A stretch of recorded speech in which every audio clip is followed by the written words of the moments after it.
یا رسول الله صلی الله علیه و سلم که ما یاران تو هستیم، ما اصحاب تو هستیم. حضرت عمر بن الخطاب رضی الله عنه در کنار مقبر رسول الله صلی الله علیه و سلم ایستاد هست و این چنین سخنها را میگوید. میگه یا رسول الله صلی الله علیه و سلم یک درخت بی جان چنین محبتی با شما کرد، وقتی شما از او جدا شدین ما برای شما وقتی منبر ساختیم همو درخت خرما از فراق شما و از جدایی شما گریان کرد. ما چه حال داریم از وقتی که شما رفتین یا رسول الله صلی الله علیه و سلم؟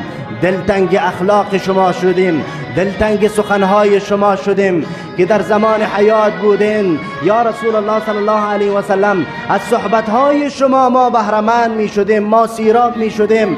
وقتی در اوج مصیبت ها و در اوج گرفتاری ها بودیم، وقتی می آمدیم در کنار شما صحبتهای شما را گوش می کردیم.